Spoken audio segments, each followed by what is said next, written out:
can start with Adam. Let's start with the Hollywood guy. He's the most famous guy in the room. Come on. Start with Alden. He's going to have Chuck Lorre's going to offer him a job here next week. What are your game 3 and 4 pitching plans, Pat? If you could share. That I can share? None. 0. Yeah. No, obviously we've got guys that a new person in the room. Come on, introduce yourself. Let's go. What's your name? Hi, Claudia. How are you? You just passing by? You went shopping. Now you're stopping in. What are you doing? All right, Claudia. Great to have you. Pitching plans. Yeah, it's under construction right now. Talking about it. Obviously, anyone that follows us knows that we've got Quintana, Mizorowski for some bulk. We've got with a day off, all our relievers should be good. So we'll navigate from there. As soon as we probably will this afternoon. As soon as we make it concrete, we'll probably get the word out to you. We're not trying to hide anything from anybody. There's no strategy. Everybody knows what we got left. So, Adam. Murph, you had said, I think, on the day going into this series that in a 7-gamer, if you're not careful, you could find yourself in Game 4 in a tough pitching situation. Based on the way you navigated 1 and 2, do you feel good going into these 3 in a row for the first time in this postseason? I think we've pitched pretty well. You know, like if you told me that the Dodgers would score 7 runs in 2 games, I would say that the series is going pretty good. So I think from the pitching standpoint, we're pretty good. Nobody got overexposed. You don't want to give them too many looks at the same guy, but this is the spot we're in. We've had some bad injuries at the wrong time that, and just the way things have worked out. You know, losing Woody, losing Henderson, losing Shelby Miller. Those are 3 guys that were in the plans. We feel comfortable trading Savali and trading Cortez because we had enough depth. Now we get down to the postseason and you get a few more big injuries. Now you're like, ugh, you know. But yeah, it is what it is. Other people step up, and you never know how that's going to help you, you know, going forward. So I feel we're in good spot. Kurt. Murph, with the note of encouragement, I guess you call it, to the players, how down 2-0, how'd you find out about that? The players had it. And they told you about it? Yeah. Huh. The question is, how do you strike or find the right note to send to them, the right message, the right medium down 2-0? Yeah, I mean, did you read it? Okay, well, if you read it, then it's encouraging, and it's from the heart. You know, it's like you speak to them. Sometimes your words, your voice, they've heard it so much for the last 9 months. You know, sometimes it's better to not use your voice and just jot down a little something simple that they can read in 30 seconds. And yeah, it's from the heart. It's like, hey, you know, greatness is formed from stuff like this. You know, I mean, this is more of an opportunity than anybody knows. If I was to tell this group after 0-4 start with the worst run differential in baseball history, if I was to tell them, hey, you know, you're 4 games from the World Series, you'll take it? Whatever that mountain is, we'll take it. Now let's get to work. Whatever's happened in the past has happened in the past. Let's roll. This is the best group to go through it with, because they've had a special fiber all year long, so I'm pretty confident. A few more from Murph. Kurt. Another one, Kurt. Murph, we asked about Dice K. Can you get a question today? You got one? Okay. We'll let Kurt go first, because this won't be a very good one, and I'll get rid of it really quick. We won't. We asked about Yelich after the game last night. Is it an off day for him, just in the stretch that he's in? Do you feel like that's coming at a helpful time to get a mental or a physical? I don't think any of that matters. I mean, Yeli's faced the same pitching that our other guys have faced. Those guys have been incredible. Just tip your hat to them. They've been incredible. The Phillies didn't hit them. You know, they're one of the better hitting teams in baseball. I don't know the numbers, but I think they're one of the better hitting teams in baseball. Some of the greatest hitters in our game struggled against this pitching staff. So they're in a good spot. The Dodgers are in a good spot. We all know that. They're playing great, and they got healthy pitching back that they, You know, heck, somebody said Snell makes more money than our entire pitching staff. There's for a reason, because he's great. And what he demonstrated the other night was the high end of his game. That's unbelievable. That's great. We can't do anything about it. But to put it on Yelly, like Yelly's struggling, he hasn't got a lot of hits in the last 3 or 4 games. If this was mid-season, nobody'd say a word. But now we're chirping about it like there's something wrong with Yelich. There's nothing wrong with him. He'll respond. He always does.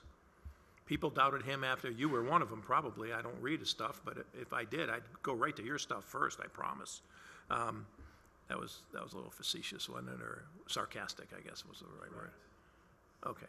So going right to your stuff, you were crushing Yelich, said, hey, he lost it. He couldn't ever get it back, blah, blah, blah, blah, blah. Were you?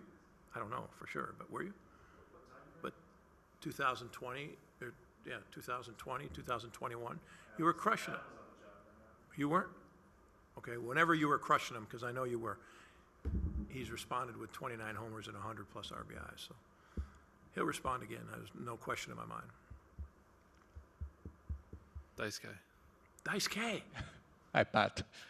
Yep, you guys came up short last 2 games, but Ohtani is still kind of quiet, relatively quiet. You guys are handling him well. So what do you think of the matchup and what you guys are doing well? I kind of feel the same way about Ohtani as Yelich, and I don't know the number comparison. I don't look at that stuff, but he's dangerous, and we pitch him as tough and as careful as you can pitch him, and we bring a matchup in every time we can. So for a 4-game stretch or a 5-game stretch, whatever he struggled for, that's not enough to say, oh, this guy's in a bad place. It's because those guys are so good that they can flip it on and boom, and things can result-wise change like that.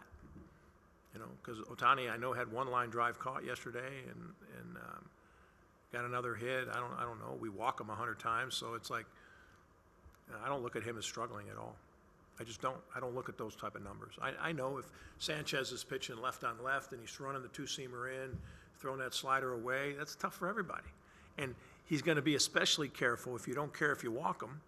You're going to be especially careful of Ohtani. So I think Yelich is in a similar boat, not obviously the same hitter, but he's in a similar boat. They're pitching him saying, okay, I'll face whoever next. You know what I mean? And makes it tough. And he wants to produce because he wants to help the team. So it's that cycle that happens. And then you don't get the results, and then you guys start writing about it like there's something wrong with them and there's some simple solution. You know, you get results by staying on your process, and if you stay on your process, you'll get the results. Beth. Actually, this question is for Austin.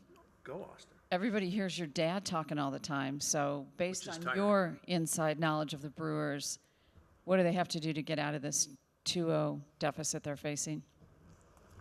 Just stick with it and keep battling through it. I think they can do it.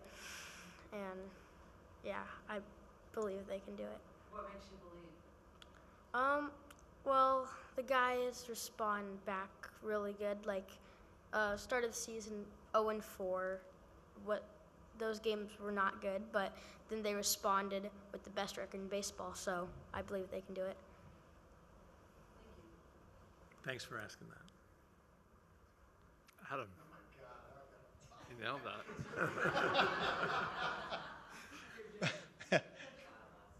Murph, with Quinn Priester's pitch count what it was in the first game, would you consider bringing him back for Game 4? I mean, it's all hands on deck.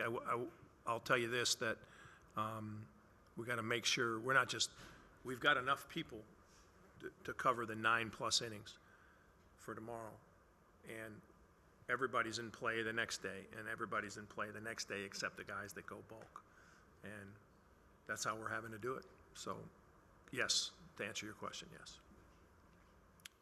Go towards the back on the left side. Nice. Murph, I can't imagine with you at the helm that this team would ever be tight at all. But because you have some guys that are young and inexperienced in situations like this, do you have to pull certain guys aside and just say, play your game, be yourself, do what you do all year, or is it a pretty loose group? I mean, these guys are in Major League Baseball. Think about what it takes to become a Major League player. You know, to say they're a 1%er, that's not fair, right? They're better than a 1%er. And most times they have the capacity. But like all human beings, we lose confidence or we start to doubt. But they have enough people around them. Maybe I'll say that to a few guys, you know, in my own way. But keeping it light, at the same time, knowing exactly where the target is. You know what I mean? Exactly where the target is. Knowing exactly what your process is and how you have to carry that out. Even if you've got a guy like Yamamoto who split, looks like his heater and then goes down, and his heater looks like, yeah, it might be a heater, and then it goes up. I mean, it's a tough detail. And I don't think we give that enough credit, how great those two guys pitched. But, and it's put us in a hole that people say it's unlikely to come out of. But now this was an unlikely team to be in first place and to lead the major leagues in wins. So I trust that. There's a lot of reason to doubt. There's a lot of daunting scenarios out there. But it's time. It's not time to think, complain, or explain. It's time to go. All right, thanks, Murph. We'll see All you right. tomorrow. Thank you. Thank you, Austin.